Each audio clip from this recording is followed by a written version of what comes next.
able to say goodbye again. Why? What will they do? In the song, he murders his old lady, you know, and it's like, yeah, it's like a lot of people used to think like with Jimi Hendrix, you know, Jimmy was this big flower person, you know, and he really wasn't, man. You know, number one, he was a paratrooper in Vietnam with the 101st Airborne. And then he did songs like on his White Album, you know, Machine Gun, Shot My Buddy Down. I mean, Hey Joe. I mean, these weren't like hippie songs. These were all songs about killing, you know. And, you know, people never really like realized that about Jimmy. Jimmy was like, he wasn't a flower child, you know, like say Jim Morrison was, you know. Jimmy was a serious person. You know, Jimmy lived it. You know, what he sang about, he lived, you know, which was very interesting. We heard some music. I'm gonna ask you like about the East. What was the band called? Tower of Power. And the album was called East Bay, Greece. And you played saxophone. I just want to get it down. I have to do this. It's sort of formal. Yeah, no, go for it. No, I just. Who was in your who was in the band? I know you just told me, but I just wanted to. It was a bunch of malcontents, basically. You know, great musicians. Okay. But malcontents. You know. The history of you playing music. When did you start? Playing an instrument? You know, I mean, I started with music when I was like 14. You know, doing doo-wop on the street corners and in the subways. Any place that had an echo, we'd go and sing. And eventually we got signed to a contract with Decca Records. And, you know, we cut a song called Tonight We Love. But when I got out of the Army, I decided I wanted to learn to play an instrument, you know. And I went down to 42nd Street and I bought this King saxophone for like, I think it cost me 49 bucks. I mean, the pads were dry and all of that shit, and I had no idea what I was doing. I mean, for the first,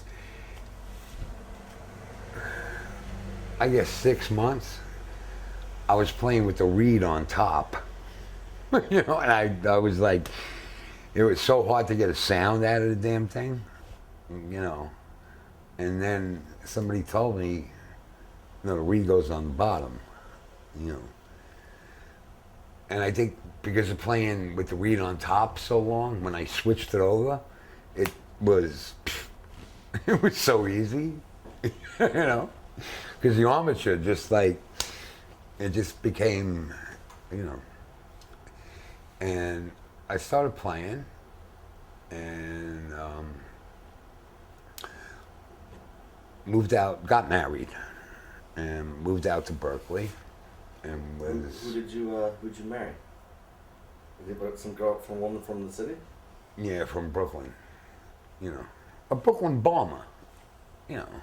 One of the Brooklyn bombers, Italian, you know, base 17th Street in Bensonhurst. Great woman. And we moved out there, and she, you know, she bought me like this $1,200 horn, a Selma Mark 6 tenor. And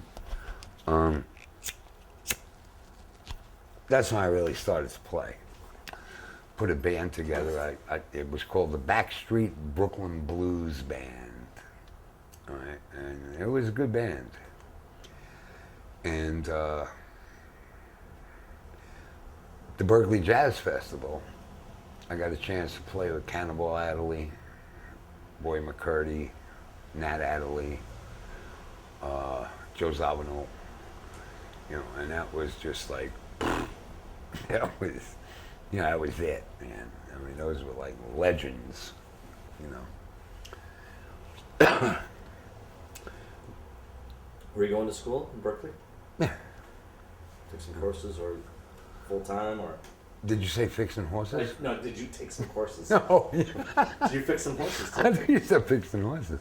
No, yeah. I was a music major. You know, did music composition and all that. And then one day,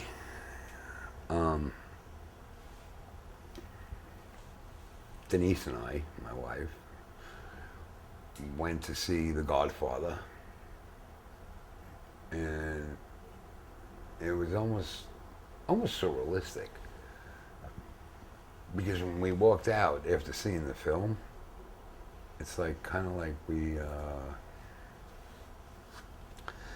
just kind of looked at each other and said, "It's time to go home." And that's what we did. We moved back to Brooklyn, and that was the start of this whole fucking mess, which is called my life. Basically, that's what it was. From watching The Godfather. Godfather did it. Number one, I related to the Michael Corleone character.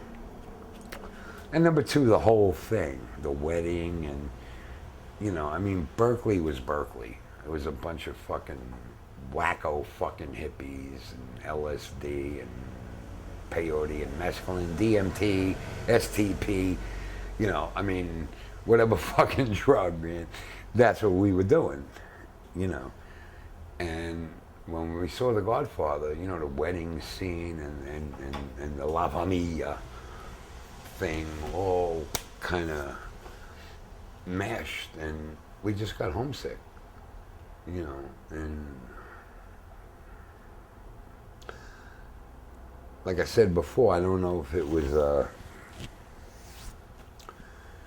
an ascent or a descent in my life, but it was definitely where I had to go home and I knew when I was going to go back to New York.